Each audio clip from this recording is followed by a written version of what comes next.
नमस्कार दोस्तों, स्वागत है आपका हमारे चैनल रणनीति में। क्या आप जानते हैं कि भारत ने अभी एक ऐसी मिसाइल बनाई है जो दुश्मनों के सबसे मजबूत एयर डिफेंस सिस्टम को भी चकमा दे सकती है। दोस्तों, मैं हूं आपका होस्ट रोहित और आज हम बात करने वाले हैं एचएएल के नए super weapon cats Hunter missile की। अगर आप भी इंडियन डिफेंस टेक्नोलॉजी के बारे में जानना चाहते हैं तो इस चैनल को सब्सक्राइब कर दे और घंटी का बटन भी दबा दे। दोस्तों, एचएएल यानी हिंदुस्तान एरोनॉटिक्स लिमिटेड ने cats Hunter air launch cruise missile का फैब्रिकेशन शुरू कर दिया है और इसकी रेंज 300 किलोमीटर तक है। यह मिसाइल स्वॉर्म कैपेबिलिटी के साथ आती है, मतलब कई मिसाइलें एक साथ मिलकर टारगेट पर अटैक कर सकती है। 2026 में इसके कैरेज ट्रायल्स होंगे, 2027 में डेवलपमेंट ट्रायल्स और 2030 तक यह प्रोडक्शन में आ जाएगा। यह मिसाइल पहली बार 2021 में अनवील हुई थी और यहाँ पे एक दिलचस्प बात यह है कि भारत में किसी भी डिफेंस टेक्नोलॉजी को कॉन्सेप्ट से डिप्लॉयमेंट तक पहुंचने में लगभग 10 साल का समय लग जाता है।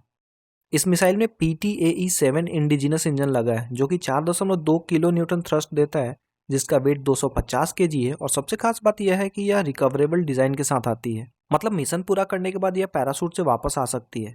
लेकिन दोस्तों, आप सोच रहे होंगे कि यह कैसे पैराशूट से वापस आती है, तो पूरी प्रोसेस समझिए। पहले मिसाइल फाइटर जेट से लॉन्च होती है, फिर अपने इंजन को स्टार्ट करके लो एल्टीट्यूड पर क्रूज करती है।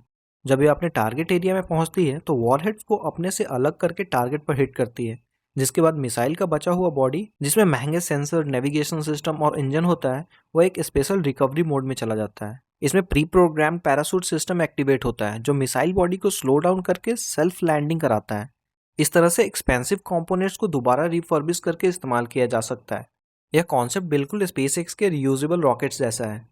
आप ऐसा समझ लीजिए कि जैसे स्वॉर्म ड्रोन अटैक होते हैं या कुछ वैसा ही है। इसकी स्वॉर्म टेक्नोलॉजी का मतलब है कि कई मिसाइलें आपस में कम्युनिकेट कर सकती है, टारगेट को कोऑर्डिनेट कर सकती है और एनिमी डिफेंस सिस्टम को ओवरवेल्म कर सकती है, बिल्कुल वैसे ही जैसे मधुमक्खियों का झुंड मिलकर किसी पर अटैक करता है। दोस्तों, यह टेक्नोलॉजी अभी सिर्फ कुछ गिने चुने देशों के पास ही है। यह मिसाइल IAF यानी इंडियन एयरफोर्स की स्ट्राइक कैपेबिलिटी को नेक्स्ट लेवल करने वाली है। दोस्तों, यह हाई वैल्यू टारगेट्स को प्रिसीजन स्ट्राइक कर सकती है, वो भी कंटेस्टेड एयर स्पेस में जहां एनिमी का एयर डिफेंस सिस्टम एक्टिव हो।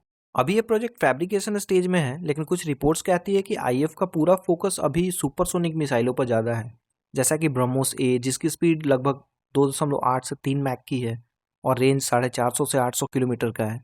चलिए दोस्तों, थोड़ा भारत की डिफेंस R&D साइकिल को समझने की कोशिश करते हैं। 1980 में IGMDP यानी integrated guided missile development programme शुरू हुआ था और पृथ्वी मिसाइल का डेवलपमेंट 1983 में शुरू हुआ और 1988 में फर्स्ट टेस्ट हुआ, मतलब 5 साल का समय लगा। अग्नि प्रोग्राम भी करीब 10 साल में कंप्लीट हुआ। लेकिन यहाँ पे एक बहुत बड़ा सवाल खड़ा होता है कि भारत की 10 साल की R&D साइकिल आज के ज़माने में काफ़ी है, जब चीन और अमेरिका हर 3 से 4 साल में नई टेक्नोलॉजी लॉन्च कर रहे हैं। और सबसे बड़ी बात यह है कि जब कैट्स हंटर 2030 में रेडी होगी, तब तक कहीं ये टेक्नोलॉजी आउटडेटेड तो नहीं हो जाएगी। आपको क्या लगता है, भारत को अपनी डिफेंस डेवलपमेंट स्पीड बढ़ानी चाहिए या फिर क्वालिटी के लिए थोड़ा समय ले लेना चाहिए? कमेंट में ज़रूर बताइएगा।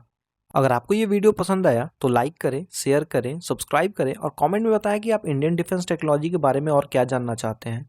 मिलते हैं अगली वीडियो में, तब तक के लिए जय हिंद।